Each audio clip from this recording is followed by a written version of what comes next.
আমি এখন যে অঞ্চলটায় দাঁড়িয়ে আছি এটা হচ্ছে নর্থ আর্মেনিয়ার একটা সাইড। এইটাতে এই সময়ে প্রচুর ঠান্ডা থাকে। আর দেখতেই পাচ্ছেন যে রোডগুলা এটা সমতল থেকে অনেক বেশি উঁচুতে। তো এখানে গেলে আপনি পাহাড় আকাশ একসাথে পাবেন, প্লাস এখানে ডিসেম্বরের শুরুতেও কি পরিমাণ বরফ জমে আছে তা হয়তো আপনারা ভিডিওতে দেখতেছেন। এরকম ভালো ভালো কিছু ভিডিও পেতে চাইলে, আর্মেনিয়া সম্পর্কে জানতে চাইলে আমার কমেন্টস বক্সে এসে আপনারা প্রশ্ন করতে পারেন। আর একটা বিষয় আমার কাছে যেটা খুব খারাপ লেগেছে আর্মেনিয়া আসার পরে, আমাদের অনেক ভাইয়েরা, বাংলাদেশি ভাইয়েরা আর্মেনিয়াতে প্রচুর কষ্ট করতেছে অনেক দালালদের মাধ্যমে এসে, যারা সঠিক নিউজ পায় নাই তারা এখানে এসে মানবতার জীবনযাপন করতেছে। তো সবাই সাবধান থাকবেন, সুন্দর দেখেই প্রলোভিত হবেন না যদি আপনি আসল সত্যটা না জানেন। আর্মেনিয়া সম্পর্কে অদ্যপ্রন্ত জানতে আপনারা আমার সাথে যোগাযোগ করতে পারেন, কারণ আমি আর্মেনিয়ান নিয়ে কোনো কাজ করি না। তবে যদি যথোপযুক্ত কোয়েশ্চেন থাকে বা আপনাদের কিউরিসিটি থাকে, সেই জায়গা থেকে আমি আপনাদেরকে হেল্প করার চেষ্টা করব।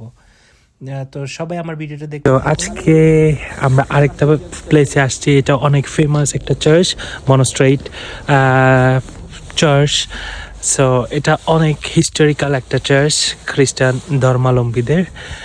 আপনারা দেখতে পাচ্ছেন এটার আর্কিটেক্টটা, এটা মেবি 200-300 ইয়ার্স অ্যাগো এই চার্চটা, লাইক অনেক বেশি সুন্দর। আর এখানে সব থেকে মজার বিষয় হচ্ছে এখন যেহেতু winter coming, already winter here, মানে কোনো গ্রিন দেখা যাচ্ছে না, কিন্তু গাছের যে পাতা ঝরা একটা অবস্থা দেখেন, মানে বিষয়টা অনেক সুন্দর। আর খুবই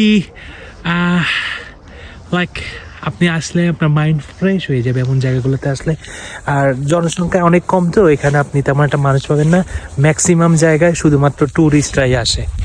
আর সব থেকে ভালো কথা যেটা আমি আর্মেনিয়া এসে ফিল করতেছি, এই জায়গাগুলো অনেক বেশি সেফ অ্যান্ড সিকিউর।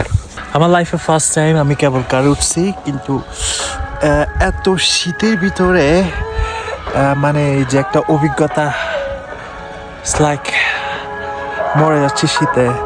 আর দুর্ভাগ্যবশত আজকে আমি আমার উইন্টার জ্যাকেট নিয়ে আসি নাই, মানে হেভি কোনো ক্লথস নিয়ে আসি নাই।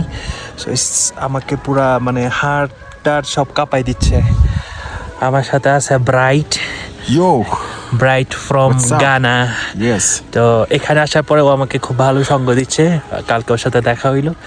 নিচে দেখেন গাইস, এগুলো সব স্নো। নতুন আর্মেনিয়াতে আসবেন, খাবারের বিষয়ে একটু সচেতন থাকতে হবে, কারণ এখানে ম্যাক্সিমাম খাবারের পর্ক থাকে। আমি দেখাই, এখানে যা আছে ঠিক আছে, এগুলো পর্ক মিক্সড থাকে। তো সেই জন্য আমি সেফ জোন, আমি একটা চিকেন নুডলস অর্ডার করছি। আমি আসার পর থেকে খুব চিন্তা ভাবনা করে খাইতে হচ্ছে, কারণ এখানে এটা খুব অ্যাভেলেবেল।